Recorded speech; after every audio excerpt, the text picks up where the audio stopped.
सून सासूची हृदयस्पर्शी कथा. मनाची वीण. प्रेम, आदर आणि समजूतदारपणाने नातं जुळतं. मनाची वीण घट्ट होते. नेहा एक हुशार, समंजस आणि स्वप्नाने भरलेली मुलगी होती. लग्नानंतर ती नागपूरमधील देशमुख कुटुंबात सून म्हणून आली. घरात सासूबाई शारदाताई, सासरे, नवरा अमोल आणि लहान दीर असे मोठे कुटुंब होते. पहिल्या दिवशी नेहाने सासूबाईच्या पाया पडत म्हणाली, आई, मला या घरात सगळ्यांचं मन जिंकायचं आहे. शारदाताई हसल्या, पण त्यांच्या मनात विचार आला, आजकालच्या मुलींना घर सांभाळणं कितपत जमत असेल. नेहा नोकरी करणारी होती. ऑफिसमधील काम आणि घरातील जबाबदाऱ्या सांभाळताना तिची धावपळ होत असे. एके दिवशी तिने घाईघाईत भाजीत मीठ जास्त घातलं. शारदाताईने शांतपणे विचारलं, नेहा, थोडं लक्ष दिलं असतं तर बरं झालं असतं. नेहाला मात्र वाटलं की तिच्यावर टीका केली जात आहे.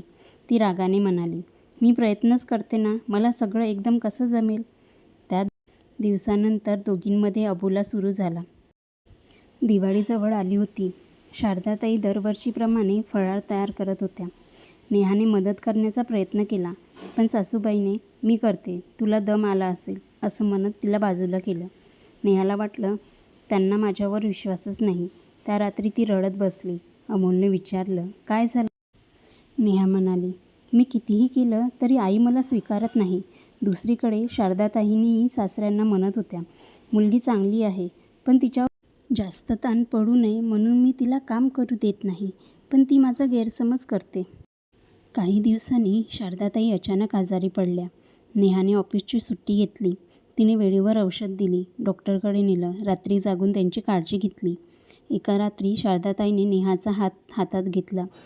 बाळा, मी तुला कधीच परकी समजत नाही, फक्त माझ्या पद्धतीने काळजी घेत होते. नेहाच्या डोळ्यात पाणी आलं. आई, मीही तुम्हाला समजून घेतलं नाही. मला वाटायचं तुम्ही माझ्या नाराज आहात. त्या दोघींच्या डोळ्यातून अश्रू वाहू लागले, पण हे अश्रू दुःखाचे नव्हते, ते नातं जोडल्याचे होते.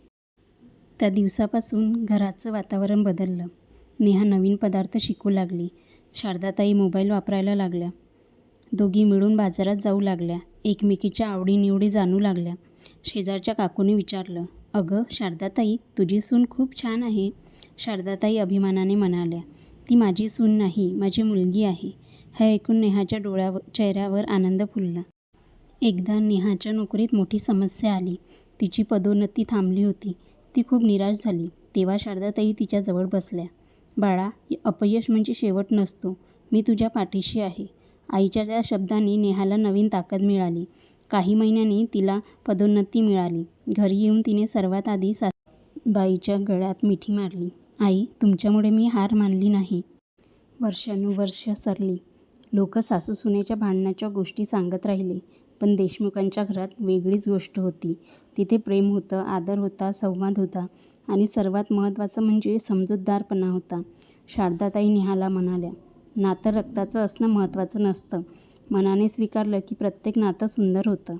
नेहा हसत म्हणाली, आई, सासू-सुनेचं नातं जगातलं सर्वात सुंदर नातं होऊ शकतं. फक्त दोघींनी एकमेकींचं मन ऐकायला हवं.